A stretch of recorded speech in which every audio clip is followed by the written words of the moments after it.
আজি উজনি অসমৰ বানপানীৰ যি অবৰ্ণনীয় পৰিস্থিতি, আজি উজনি অসমখন সম্পূৰ্ণৰূপে ছাৰখাৰ হৈ গৈছে। কিন্তু তাৰ পিছতো কেন্দ্ৰীয় চৰকাৰ, এই বিজেপি নেতৃত্বাধীন কেন্দ্ৰীয় চৰকাৰখনে উজনি অসমবাসী ৰাইজৰ এই দুৰ্যোগৰ সময়ত এষাৰ মাত দিবলৈও খবৰ নাই।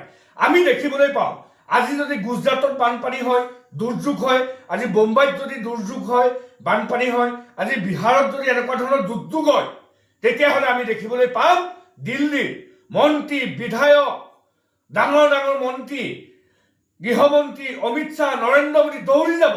কিন্তু অসমৰ, আজি উজনি অসমৰ এনেকুৱা ধৰণৰ অৱস্থা, যোৱা 3 দিন ধৰি কাৰেণ্ট নাই, ইলেক্ট্ৰিচিটি নাই, ফোন যোগাযোগ বিকল হৈ আছে, মানুহক উদ্ধাৰ কৰিব পৰা নাই।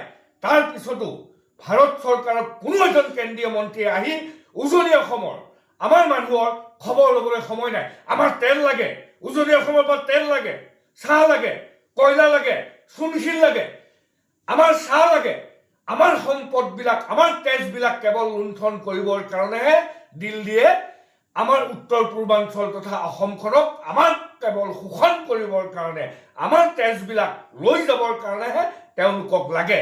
আমাৰ বিপদৰ সময়ত, জনতাৰ বিপদৰ সময়ত আজি দিল্লী, দিছপুৰৰ নীৰৱ ভূমিকা। আজি আমি দেখিবলৈ পাইছোঁ যে কিমানজন মানুহ মৰিলে তাৰো চৰকাৰী তথ্য নাই, কিমানজন মানুহ নদীখনত উটি গ'ল, পানীত উটি গ'ল, তাৰো কোনো ধৰণৰ তথ্য নাই।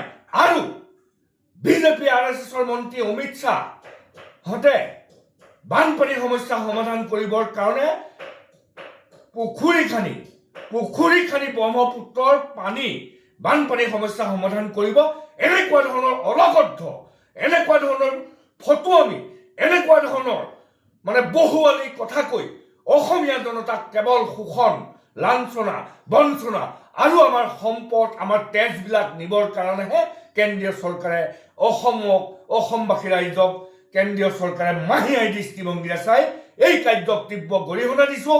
অনতি বিলম্বে কেন্দ্ৰীয় চৰকাৰ, ৰাজ্য চৰকাৰৰ সকলো মন্ত্ৰী MLA গৈ এই দুৰ্যোগৰ সময়ত প্ৰতিজন মানুহৰ কাষত থিয় দিয়ক।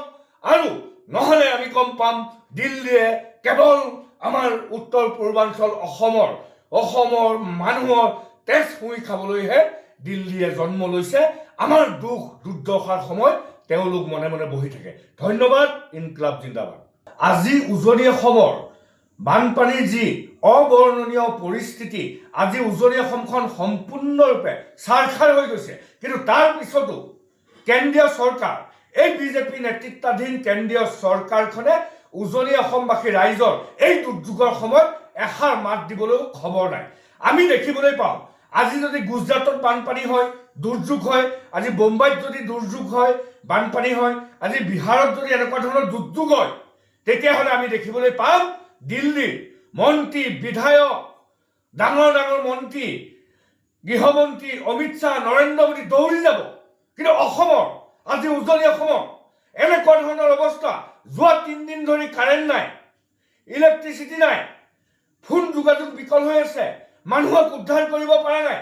তাৰ পিছতো ভাৰত চৰকাৰৰ কোনো এজন কেন্দ্ৰীয় মন্ত্ৰীয়ে আহি উজনি অসমৰ আমাৰ মানুহৰ খবৰ ল'বলৈ সময় নাই। আমাৰ তেল লাগে, উজনি অসমৰ পৰা তেল লাগে, চাহ লাগে, কয়লা লাগে, চূণশিল লাগে, আমাৰ চাহ লাগে, আমাৰ সম্পদবিলাক, আমাৰ তেজবিলাক কেৱল লুণ্ঠন কৰিবৰ কাৰণেহে দিল্লীয়ে আমাৰ উত্তৰ পূৰ্বাঞ্চল তথা অসমখনক আমাৰ কেৱল শোষণ কৰিবৰ কাৰণে, আমাৰ তেজবিলাক লৈ যাবৰ কাৰণেহে তেওঁলোকক লাগে।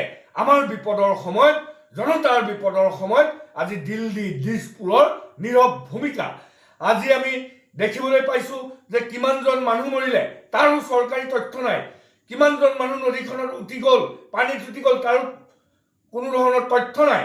আৰু বিজেপি RSSৰ মন্ত্ৰী অমিত শ্বাহ হতে বানপানীৰ সমস্যা সমাধান কৰিবৰ কাৰণে পুখুৰী খানি ব্ৰহ্মপুত্ৰৰ পানী বানপানীৰ সমস্যা সমাধান কৰিব, এনেকুৱা ধৰণৰ অলগদ্ধ, এনেকুৱা ধৰণৰ ফটুৱামি, এনেকুৱা ধৰণৰ বহুৱালি কথা কৈ অসমীয়া জনতাক কেৱল শোষণ, লাঞ্ছনা, বঞ্চনা আৰু আমাৰ সম্পদ, আমাৰ তেজবিলাক নিবৰ কাৰণেহে কেন্দ্ৰীয় চৰকাৰে অসমক, অসমবাসী ৰাইজক কেন্দ্ৰীয় চৰকাৰে মাহিয়াই দৃষ্টিভংগীৰে চাই এই কাৰ্যক তীব্ৰ গৰিহণা দিছোঁ।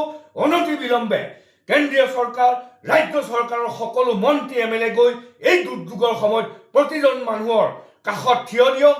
আৰু নহ'লে আমি গম পাম দিল্লীয়ে কেৱল আমাৰ উত্তৰ পূৰ্বাঞ্চল অসমৰ মানুহৰ তেজ শুই খাবলৈহে দিল্লীয়ে জন্ম লৈছে।